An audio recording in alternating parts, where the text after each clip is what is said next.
Welcome, my friends, to the Sage Quay Radio Hour, your home for free and critical thinking, and I'm your host, Mike Williams. Tonight is part one of my conversation with Anita Whitney. Anita is an expert in the corporate contract government structure, which masquerades as representative government to intentionally mislead the public in order to advance corporate objectives over the will of the people. I highly recommend everyone visit Anita's website, anticorruptionsociety.com, which is a wealth of information designed to help you understand how we are all governed and administered to by a system of corporate commerce and not the Constitution. Anita's site also contains a plethora of links, documents, and templates to assist you in protecting your rights under the contract-based system that has been imposed upon us and without our consent. And to kick our conversation off, I asked Anita to explain why a commerce or contract-based government is even a problem. And here is what she had to say. Anita, on your website, antisocietycorruption.com, the site has a lot of information with regard to all governments being corporations. And after explaining this to many people, whether it be through the website and talk shows and handing people documentation, many people will just take a step back and look at us and say, okay, so maybe it is a corporation, but what does that mean to me? How does that affect me? What difference does it make in my life? And how would we answer that type of question? Well, that's a good question, and I've been asked that myself. I mean, I first discovered in 2009 that it's all a corporation, and it was who tipped me off was John Harris from the UK. He did a wonderful video called "It's an Illusion." It's still on the internet. Anybody who wants to watch it can watch it. And he talked about it's all a corporation, and he said, well, you can find your city or your county, or I don't remember what he called it in the UK, on Dun and Bradstreet. And I thought, oh, couldn't be. Couldn't be.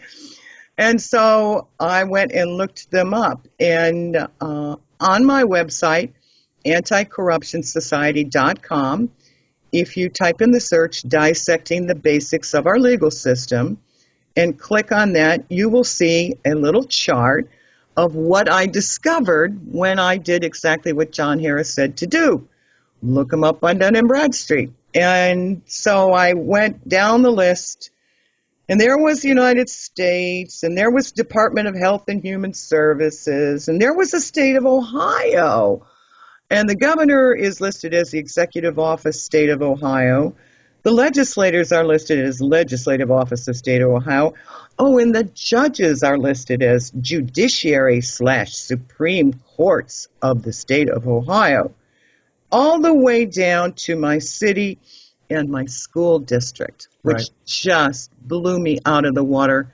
My little school district was listed on Dun and Bradstreet. So I took a while to think about that, and I looked up some statutes. And when I read them, I went, holy moly, like the school board. And I got a little copy of that on this dissecting the basics of our legal system. In the Ohio Revised Code, it describes my school board, 3313.17, corporate powers of the board. And this is what it says. The Board of Education of each school district shall be body politic and corporate, and as such capable of suing and being sued, contracting and being contracted with, acquiring, holding, possessing, and disposing of real and personal property, and taking and holding in trust for the use and benefit of such district any grant or device of land and any donation or bequest of money or other personal property. And I just thought, oh, my gosh, that's not what we think the school board does. Yep. And it started to make sense why so many of us contact the school board and we get ignored, we get insulted. I mean, yep. They have absolutely no respect for us, and they have no need to explain themselves to us. And to prove it, my husband went to a school board meeting and tried to make a comment, and he was given a strict rule. He could only speak for 2 to 3 minutes. I can't remember which. And they don't answer questions. If people would, if they doubt that it's all a corporation and they think it's not a problem, I suggest that they go to a city council meeting, a county commissioner meeting, a school board meeting, go to the meeting and watch how it's conducted. And then try to insert your ideas or your thoughts or your concerns, and you're going to find out pretty fast that they don't work for you. Right. What I tell people is that because they're corporations, they are responsible to a board of directors, stakeholders, stockholders/investors. They are not responsible to operate on behalf of the interests of the people. Correct. If whatever is happening and whatever they're doing happens to benefit the public, that kind of fell into place. The public was never on the top of the priority list as to why they're doing certain things. That's how I explain it. I mean, yes, there are going to be times when they're going to make decisions and they're going to do things. They might build a park and the public loves it and so on and so forth. But that building of the park had nothing to do with really what the public wanted, or it wasn't really done with the public's interest in mind. It was done because a deal was cut contractually between two parties, two corporate entities, to say we're going to build this park and here are the reasons why we're going to do it, and it's going to happen. Yes.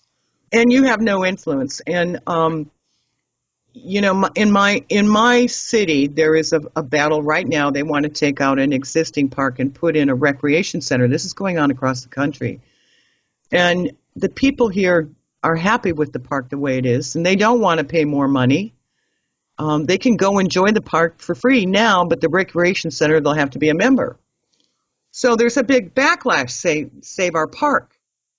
Now, I've tried to explain to my spouse who's involved in this that he needs to look for a grant contract that is most likely that they were offered money from possibly the federal government, because this is going on across the country, to build recreation centers in our suburban communities. Right. And I'm seeing them pop up all over Central Ohio, these recreation centers.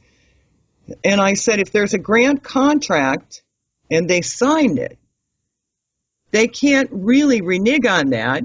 They really are obligated to go forward, or they have to return whatever money they've gotten. And if they've signed the memorandum of understanding or whatever, they are committed contractually to going forward. So they don't necessarily care what you say or what you think. They will go forward no matter what you say. In fact, there was a huge hearing, an outcry from the public against this project. And the school board did a vote, and it was 6-1 to go forward. Yeah. They just ignored what the public said completely. Right, and that was the point I was trying to make. You could have coincidental benefit to the public, but there is rhyme and reason and there's an agenda behind why they're doing what they're doing. Correct. Right, and some would argue that a lot of what's going on today is all tied into Agenda 21 as an example. So, and any time you take money, people should be able to relate to this, the listeners. Anytime you take money, you're bound by the terms and conditions in which you took receipt of that money. So nobody's going to give you money without any strings attached. It's just not going to happen. It's certainly not going to happen in the corporate or the business world. You know, if you give somebody money, you loan them money, or you give them a grant, there's terms and conditions that go along with it, and you're going to be obligated and responsible to adhere to that contract.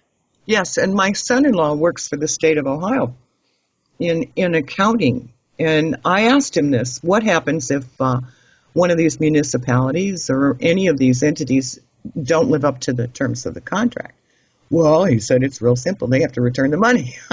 Yeah. I said, and they probably already spent it. He says, oh, yeah, they hate doing that. They would not want to do that because many times they've already spent it. So by the time we find out what they're doing, these corporate entities, you know, I looked at one grant from the federal government in California, and it was an Agenda 21 project. And a friend sent me the grant, and I could see very clearly one of the conditions of the grant was to have public meetings.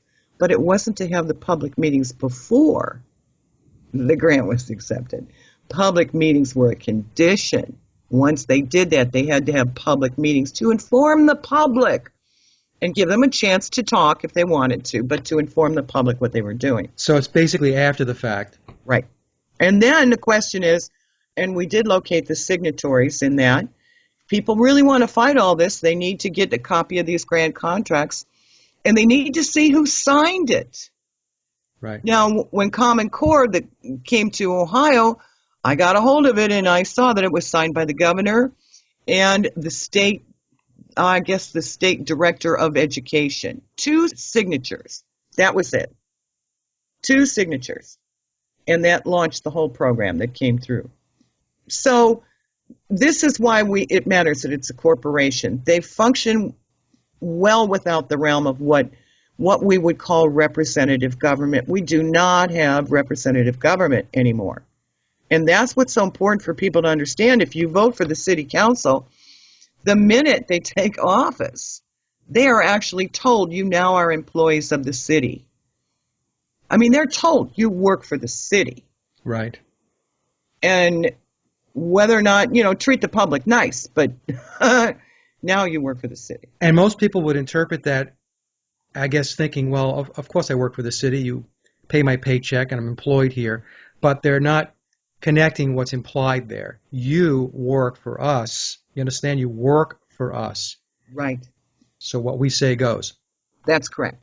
Unless we understand it a little better now, I've tried to work our city, although the people on this one street said no to streetlights. No, wait, it was sidewalks. They said no to sidewalks. They didn't want to pay for sidewalks.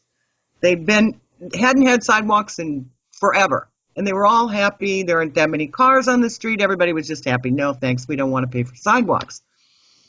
So the city couldn't get them to vote. Not enough of them would vote for the sidewalks. So what the city council did is they went ahead and voted for it anyway.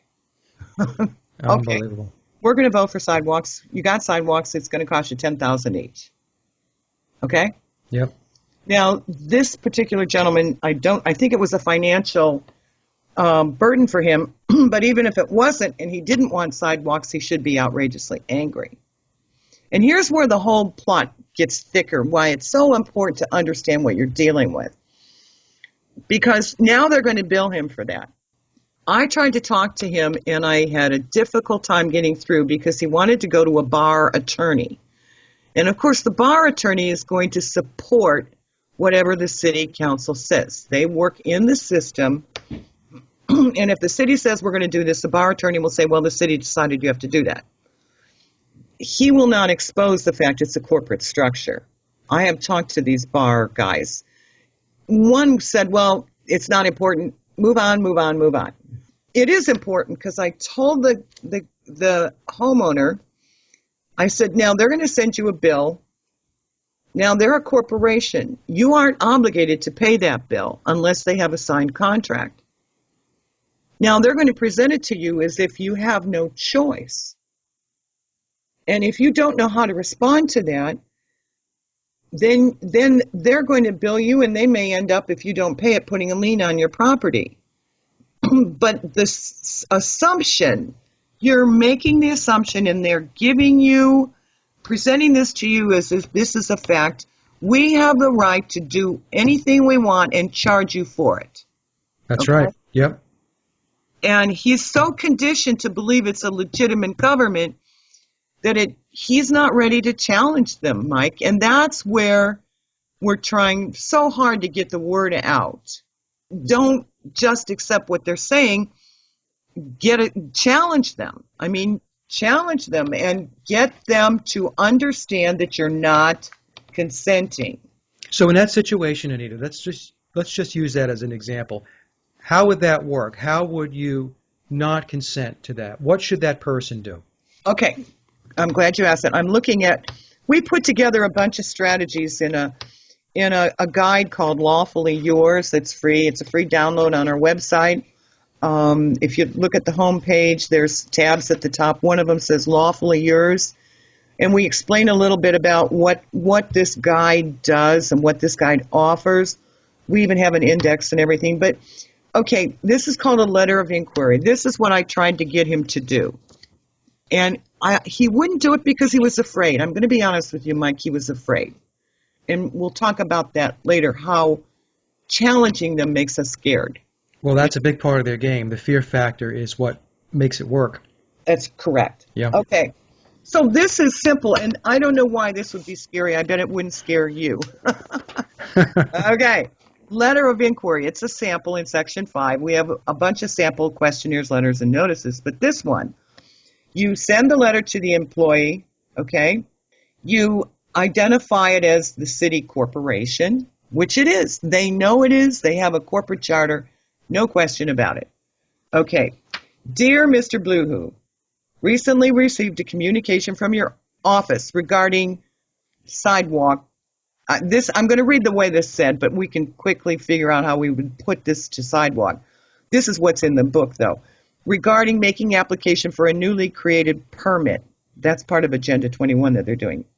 You cited a rule, code, or ordinance statute passed by the private corporation known as the City of Atlanta or whatever in your communication, but did not identify the statute by name, number, and effective date.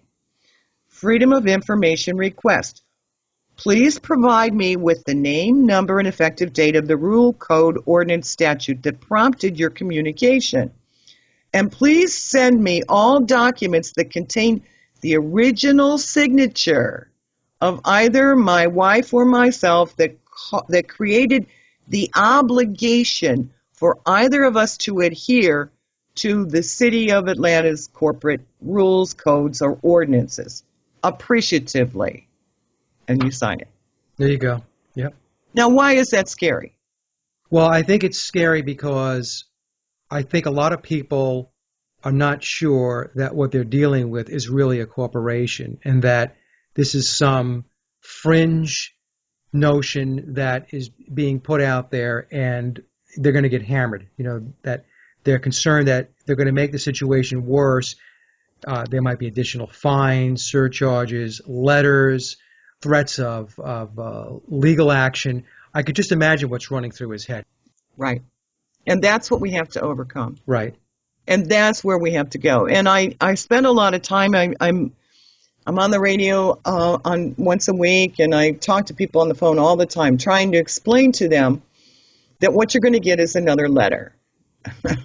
You know, expect it. This is going to be a communication. Make sure you never talk to them on the phone. You're just going to exchange mail.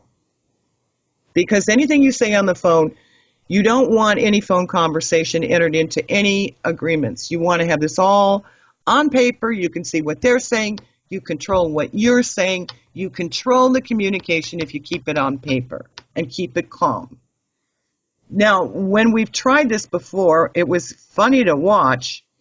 We tried it with a friend in California, and it was a permit that they were saying it had to do with Agenda 21. They wanted an environmental kind of permit, you know, and they wanted my friend to pay $700 for this permit. And when I spoke with her about it, I said, okay, you know that this is a corporation. And I said, first you have to realize that this isn't going to stop. So if you want to pay this one, great. There'll be another one, and there'll be another one, and there'll be another one, because this is the system that they've set up. So we either put our little stick in this, our picket post in the ground and say enough, because I don't think they're going to stop, Mike. They've got a whole Agenda 21 thing they want to lay on everybody. So the only way we're going to stop them, I believe, is if we start challenging their authority to do what they're doing. Well, and the system is a system of commerce. So a system of commerce is designed to extract wealth. Correct. Right? So if you go from that premise, you're Right. exactly right, Anita. They're not going to stop. If you don't push back and you don't resist, they're going to keep the ball rolling. And the more that ball rolls, the more momentum it's going to get, and things will just get worse and worse as time goes on. Right. That's correct. And every new program that comes out means a whole bunch of people get jobs. Okay? Yep. Now we got a whole new, in fact, I was told in California now one of the hottest ways of practicing law is environmental law. Now they want to hire environmental lawyers to go after people who don't buy these permits or don't allow energy inspections. And it just goes on. It's not, I'm so glad you see it's not going to stop. They get paid to do what they're doing. Well, and it is tied to Agenda 21. And for those listeners that are not familiar with Agenda 21, we're not going to go into great detail on this show because it's not what the show was about. But go to my YouTube channel, and I did an entire interview with Tom DeWeese, who's an expert in Agenda 21. And in that 1 hour show, Anita, he lays it all out, what's going on, and you do have to get yourself familiar with Right. Agenda 21 because that has permeated and it's pervasive throughout Right. all of the local cities and towns Right. throughout the country. That's true. In fact, the executive branch set up for climate change a panel of, like, I guess I counted them, 30 different agencies that he wants out there.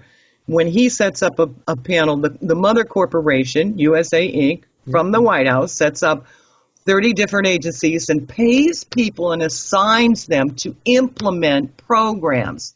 Then you understand that that's money that is going to filter down into the state, to the county, and to the municipality through all of these programs. And it's all going to come down through contracts. So it starts at the top and it filters its way into you receiving a letter saying, we are going to have to inspect your home per ordinance blue, blue, blue for energy efficiency. So that's just a good example, don't you think, of where this will go. Mm-hmm. Now, they can come into your home if you are naive and think that that's going to go well. I don't think it will, because they may decide that you don't have this and you don't have that, and they might want to fine you if you don't replace your windows or improve your insulation or plug up your fireplace, whatever the heck they think they're going to do. And that's Agenda 21. That's Agenda 21. Absolutely. Now you're facing a fine. We're back to the little sidewalk guy, right? and incidentally, the sidewalk thing could be part of Agenda 21 as well.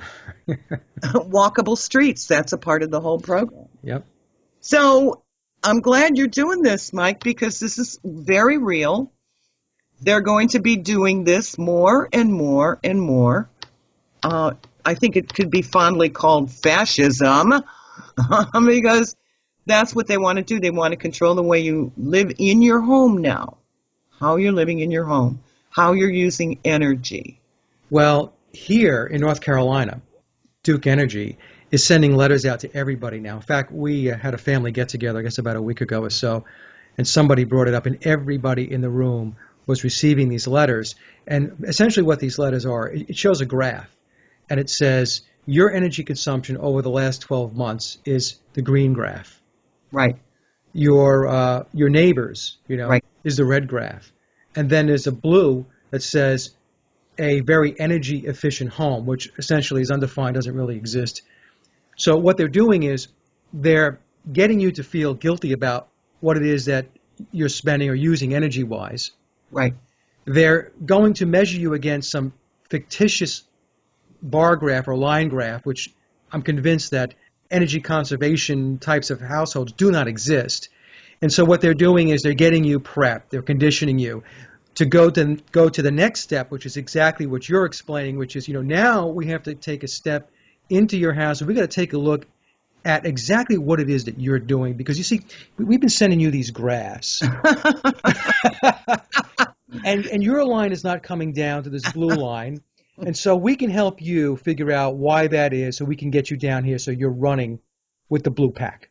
Okay, and by the way, we'll take off $50 from your bill next month if you'll agree to do this. I mean, there's the carrot, right? Well, what they do down here, they said, if you sign up to allow us to pull back your energy during peak times, we will send you a check, $25 for the year. Oh. $2 a month. That sounds like a winner. Let me sign, So, right. And the thing is, I'm absolutely convinced, Anita, that they are having people chase ghosts, because these, like I said, these optimized, energy-wise homes, they don't exist. Right. It's some modeling that they've done, and they're having people chase some model that is really not reality. Correct. And I get the same thing in my mail. So Yeah. I know exactly what you're talking about. I'm with the American Electric Power. Exactly the same thing. And I do think that down the road there's going to be some kind of reckoning they're going to want to do. But we've got to protect ourselves from this, because it's not going to get better if you let them into your home. Right. You don't know what they're going to find that they're going to consider unacceptable. Now, what I'm hearing in California, they're telling people, you're going to have to upgrade your home, and you're going to love this one, Mike. And we have loans. Don't worry, we have loans for this. So if you can't afford it, we've got these loans. We'll help you.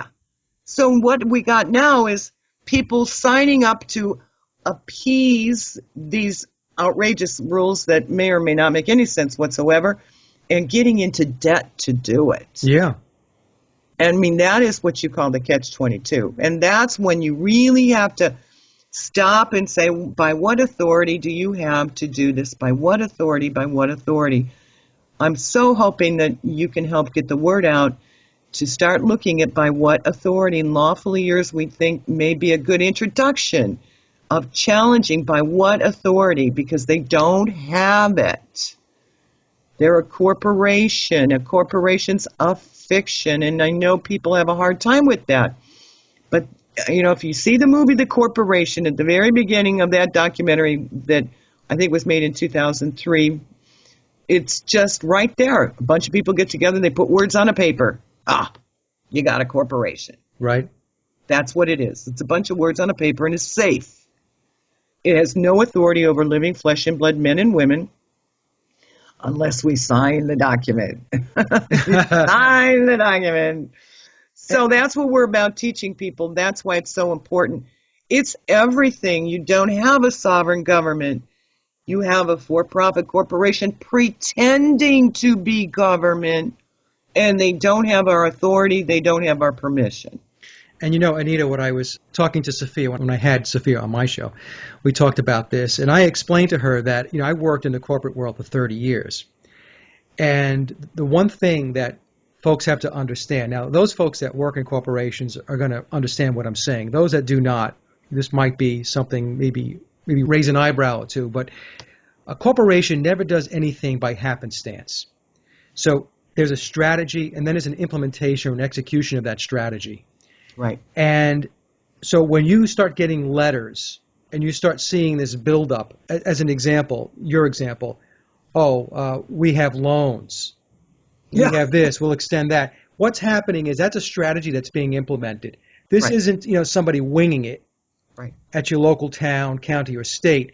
What they're doing is they have a foundation built, and now they're building on top of that foundation until they complete the house. They complete whatever it is that they're looking to implement. So, and that's what people have to get their heads wrapped around. Nothing that they do is by accident. Right. Nothing is happenstance. It's all strategy, and they are implementing. Correct. And people do need to understand that this is what's going on. And yes, you know, I run into this. You probably do, Mike. I mean, I have friends who work for the city. Okay.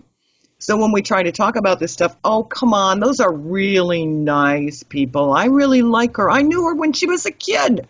She wouldn't be doing this. They just simply can't separate the fact that the players are real live men and women who you may play bridge with, go to church with. These are not evil people. But they are players for the corporation, because the corporation is not alive. It needs a bunch of players. They are as duped as everybody else. Because they work for that corporation, that doesn't mean that they're evil people. They're good people. They have families, they have kids, they're trying to make a mortgage payment, get food on the table. So it's not an indictment of the people that work in these government corporations, but that's part of the scheme, right? It's part of how they work it, is they know that people are not going to attach evilness to some administrator in a corporation or somebody on a help desk or whatever it may be. So that's part of how they get the whole system duped. That is exactly how they do it. In fact, the perfect example of that is drug reps. I mean, you've seen them on TV even. They show them. They're wonderful, attractive, friendly, take you out to lunch. How's your kid? How's your husband? How's your ankle? Sweet, wonderful people, right? And the reason they're so successful is they're good at that. They would never succeed if they were mean and greedy and they appeared that way. So the whole army of people coming after us are generally selected because they're likable. Exactly. We had a saying in the corporation I used to work for. I'm sure many other corporations have this when you're in marketing and sales. They say people buy from people they like. Right. Plain and Right. simple. And we're just going to have to get over that naivete and realize that we have to look at what's being done, not necessarily who's doing it, Exactly. and really stop being so naive. I mean, if I could put out a prayer to the world, to the universe, I would say, how do we get the humanity to stop being so naive? Well, the people, the people that the folks are interacting with, they're in front of the curtain, Right. right? So to really understand this, it's not to understand the personality of the person talking to you. You have to push past them and open the curtain Right. and take a look at the system and the apparatus that's Right. behind them. It's like looking at the Great Oz. It is, very much so. And I saw it when I went to Best Buy. I went to Best Buy, and their practices, their corporate practices are pretty ruthless, basically. But the woman at the cashier, she was so nice. And this is how evil they are. She said, I wish you'd fill out this survey to let us know how the service went. And I said to her, you know what, I don't want to get involved in snitching on employees. This is why they do this. They want us to snitch. And if you weren't really nice, then they want to know and they can terminate you. I don't want any part of that. And she said, but you know what? If I get people to fill out the surveys, I get an increase in salary. Mm-hmm. So, I mean, this is how bad. They've got these frontline people that interact with us, giving us surveys so that we can judge their performance to their superiors. It's a performance appraisal. Yep. Exactly. Now, how trapped are they? The corporate world, folks, is ruthless. Absolutely ruthless. They'll put a pretty face on. They'll show you nice commercials and nice ads in magazines, and they're doing things for the world and for humanity. But again, you have to open the curtain and look beyond the curtain and see what's really going on. It's ruthless. It is absolutely ruthless. And unfortunately, it becomes more and more difficult for independents to make a living on their own outside of that corporate world. They seem to buy up so many little businesses. I mean, we've got them here in my town. We've got PetMart, or one of those. I don't even want to say which one it is. One of those big corporates that are trying to make their money selling pet supplies. Okay, what they want to do now is they want to have an in-house vet working for their corporation, much like Sears has dentists. Mm-hmm.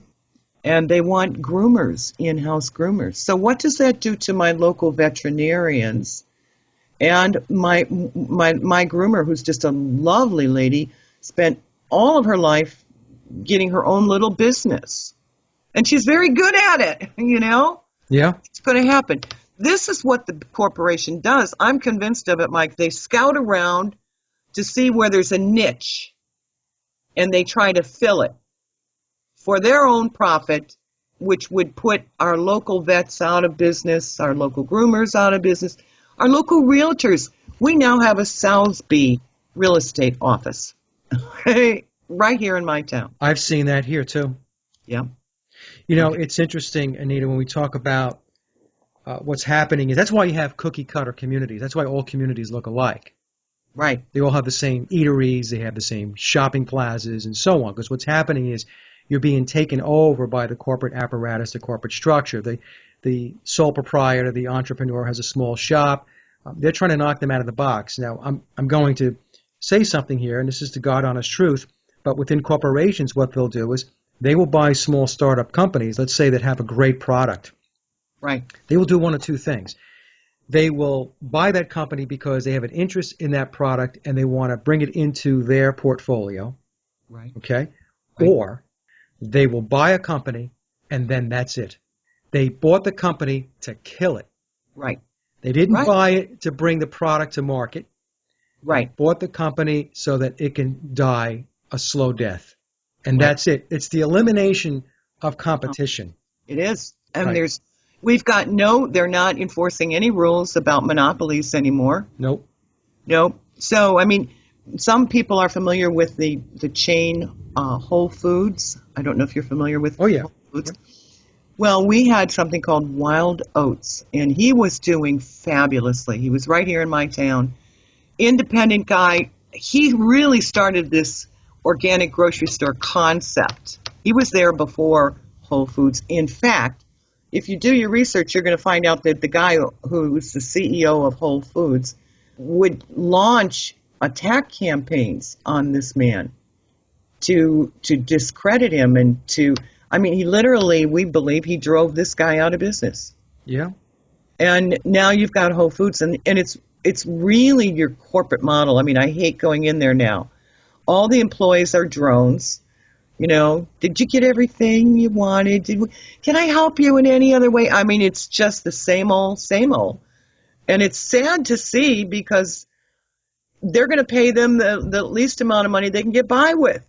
You know? Absolutely. And what they're doing there is they're breaking up the community aspect. In other words, if you have a small farmer, a small shop that sells organic food as an example, what that lends itself to is the whole community mentality, small, self-reliant, self-governing, self-sustaining.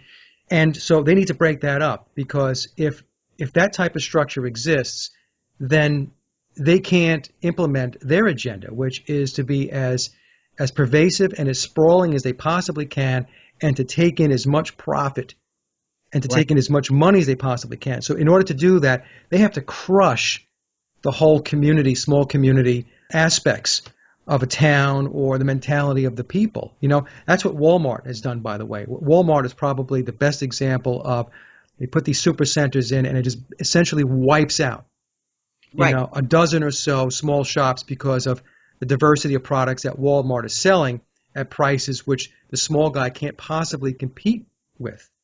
And, you know, we tried to reach our local city council on this, with this whole idea. You know, a wonderful author, Michael Schumann, wrote a book, Going Local, Building Self-Sustaining Communities in a Global Age.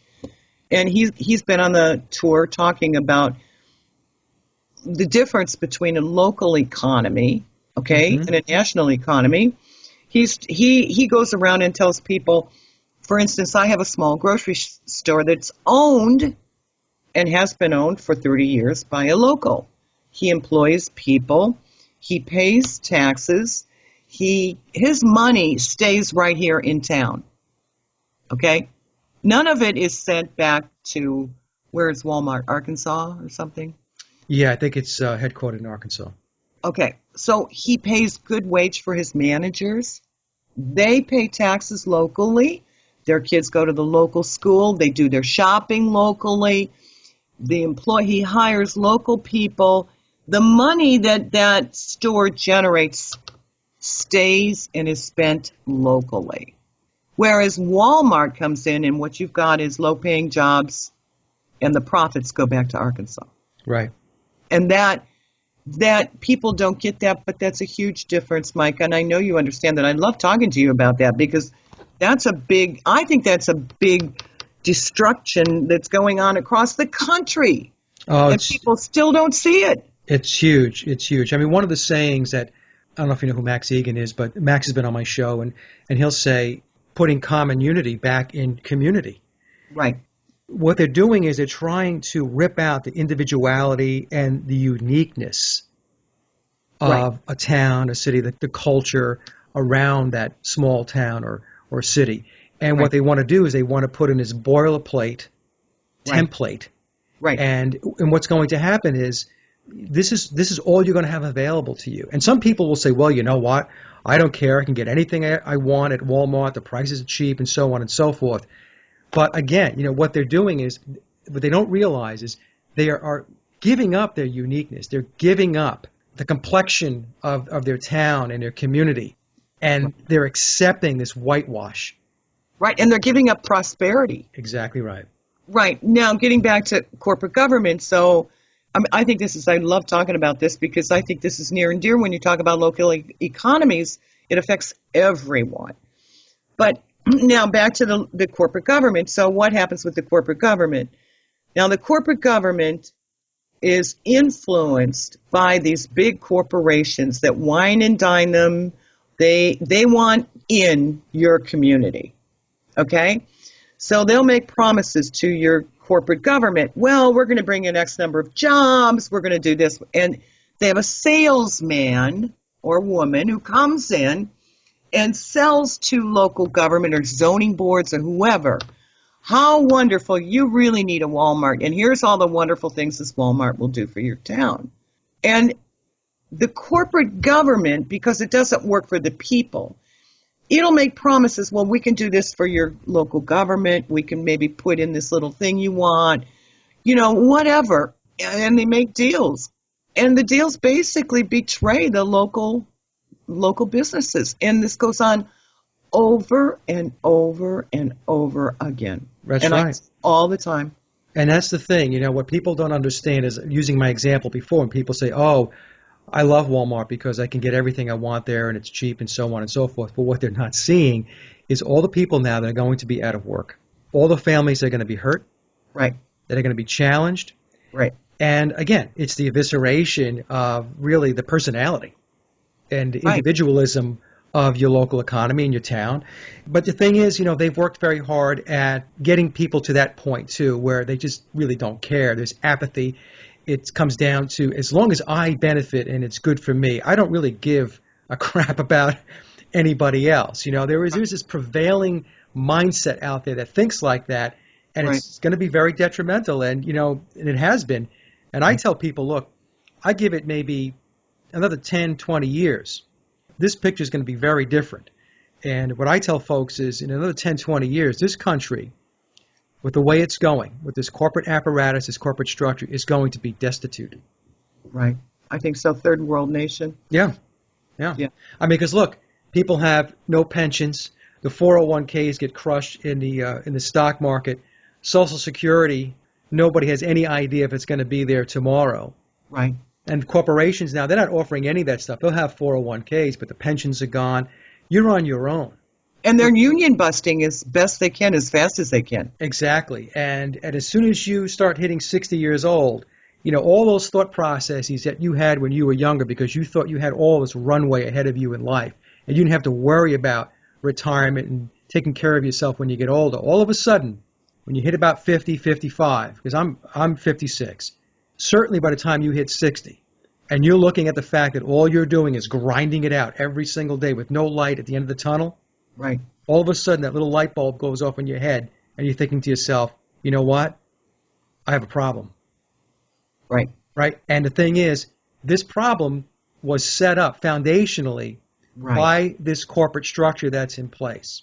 That's the thing that I've run into, is a lot of people have regrets about their life, and maybe I didn't do so well, and maybe this or that, and I'd hope to be more, I'd hope to do, and I keep trying to explain to them, stop blaming yourself. The only thing you did wrong is you didn't see the structure that was being built around you. Right. You were fed into a pre-existing structure, and you expected it to be A, and it wasn't, it was B. But it's not your fault. This is them using human resources for their own profit. That's right.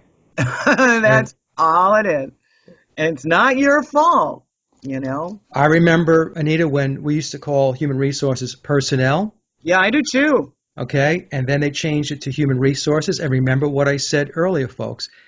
In a corporate structure, nothing is done by chance or happenstance. So even when they change terminology and nomenclature, right, there's a reason for that. So when we went from personnel to human resources, think about that. A resource, your stapler is a resource. The pencil sharpener is a resource, right? The computer is a resource. You as a person sitting there, you are a resource. You are expendable. So at some point when your shelf life goes away and you're no longer useful, we will get rid of you. Just like we would throw away a bad stapler. Doesn't work anymore, just toss it. That's correct. And they want to get rid of all of the protections for employment. They're getting rid of those as fast as they can. Yep. They want to get rid of age discrimination for sure. But you're back to the city corporation. So why, how do we control this? Well, it's going to be hard because it's being taught, and I'm sure you're going to you can speak to this, Mike, because I don't know where you were educated. We're seeing that this is being taught, this kind of a model is being taught in the universities, in the MBA programs, etc. Because when we went to talk to the city manager and said, well, why are you doing this? We didn't need a hotel here. I mean, we didn't need this in my town. We were doing just fine. And he said, how did he put it? Oh, the corporations want access to the market here. Mm-hmm. And he said that like, of course that's the reason. And like there was nothing wrong with it. Yeah. And we responded by saying, your job isn't to give these corporations access to our market. Right. He actually believed that that was his job, to give them access to the market in my community. Where did that come from, that kind of thinking? The corporations, this corporate structure, I should say, they own everything. I mean, they own the schools, they own the universities, they own the colleges. You know, Right. it's so the thing is, they're going to put people through the pipeline, and they're going to put them on the conveyor belt, and they're Right. going to teach them what's important for the automatons to know Right, in order to go into the corporate workforce. right, And if you don't follow that prescribed agenda, then what's going to happen is you're most likely going to struggle in life, right. because you're going to wind up trying to make a living for yourself outside of some large corporation. At least that's how they think, Right. right? That's true. You're right. So that's what they're doing. So when you go to college and you go to the universities, what they're teaching you, they're not teaching you the necessities of life. They're not teaching you things that to help you to be a better person, to help you to be self-sufficient, to better your development as a human being. They're teaching you what is needed in order for you to fit into the corporate model. End of discussion. They don't teach you anything that has to do with being self-reliant and self-governing. Then they have the student loans. Oh, yes. And they buffalo these kids into believing that they have to rack up 25, 50, 75, 100,000, maybe even $200,000 in student loans. Let's say they're going to be a dentist or a doctor, whatever it may be. So now what's happened is this person who's coming out of school, maybe in their early 20s, is now settled in an immense amount of debt. Right. That's right. And where is this person going to go now? Well, they're thinking to themselves, I have $100,000 of debt hanging over my head, so I'm going to have to go work for some corporation someplace. Or the government, either one. Or the government, right, in order to be able to dig out from this hole. So it goes back to what we were saying earlier, is that the fear and the debt aspects, because the debt drives the fear, right? Right. These are the aces up their sleeve. This is what they push day in and day out. So you're going to be fearful, and as part of that fear equation, we're going to make sure that we can saddle you with as much debt as we possibly can. But by the way, we're not going to tell you that debt is bad. What we're going to do is we're going to put perfume on it and pretty it up, and we're going to tell you, Right. don't you want these things? Don't you want to have this new car? Don't you want to have that great job? Don't you want to have that beautiful woman that's going to want you because you're successful? And people buy into this material aspect of it. And all of this materialism is generated by this corporate structure, which is in place to drive profit. Right. Extract wealth. And extract wealth. So, and I think, more and more folks have to get their heads wrapped around this. And I know some are going to be listening to this thinking I'm a hippie. But, well, you know what? I totally agree, and I've seen it in my own life. I mean, I've seen my daughter go to a major university and got into a student loan issue, and now she's got student loans, and she cannot earn enough money to support herself and pay back that student loan, keep the car going, put food on the table and all of that. And there she is. She's stuck. The jobs are not there. The jobs are not there. And I have, right here in Central Ohio, I know so many young people that I have met who went to Ohio State University, took out student loans, graduated with honors, and are working at Wendy's. Yep. Because the jobs are not there, but the debt is. And that concludes part 1 of my interview with Anita Whitney, and I hope you enjoyed the discussion as much as I did. Anita's website is www.anticorruptionsociety.com. Please see the show notes below for additional links. And as always, I'd like to thank everyone for listening and visiting the blog. You can get to the blog by typing in sageofquayradio.blogspot.com or simply head over to our hub website at sageofquay.com. Also, if you get a moment, please visit laboroflovemusic.com to listen to my album, Leaving Dystopia. And remember, live in truth and always serve creation. It's really that simple. See everyone next week. Be safe, enjoy, and God bless.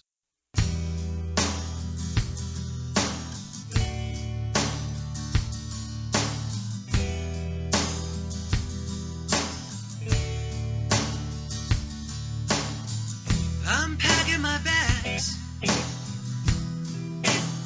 and I'm out of here.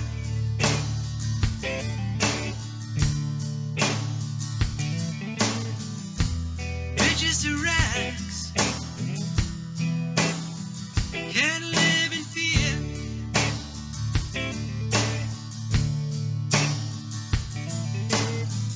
This place is surreal. Nobody cares.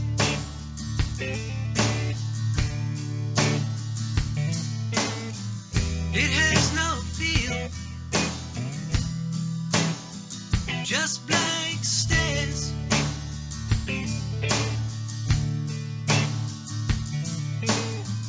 I'm tired of all the hate. I'm tired of all the dysfunction.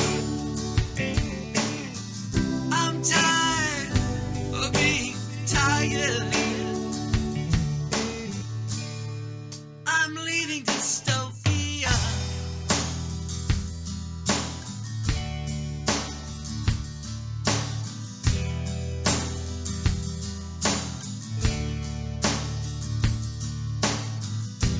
I'm not a slave, so please go away.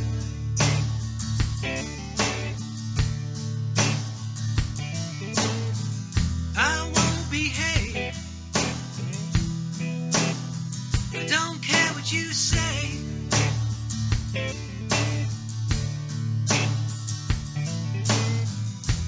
I don't sleepwalk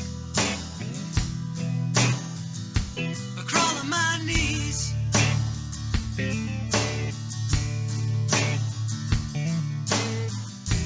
And I don't sheep talk, so you can be pleased.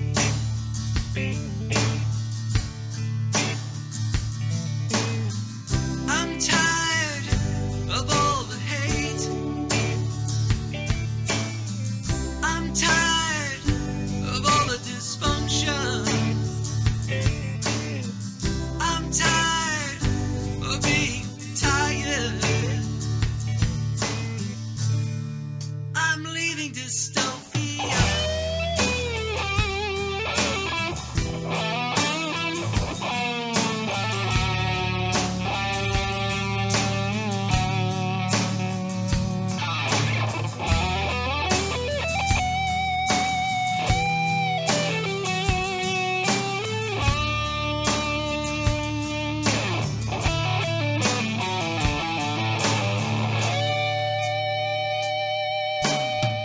I'm packing my bags, and I'm out of here.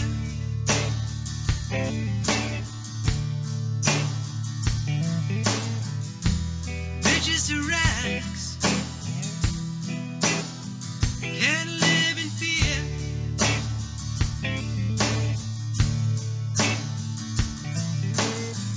This place is surreal. Nobody cares.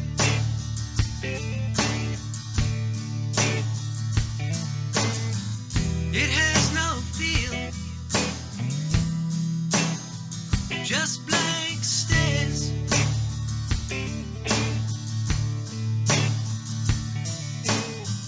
I'm tired of all the hate. I'm tired of all the dysfunction.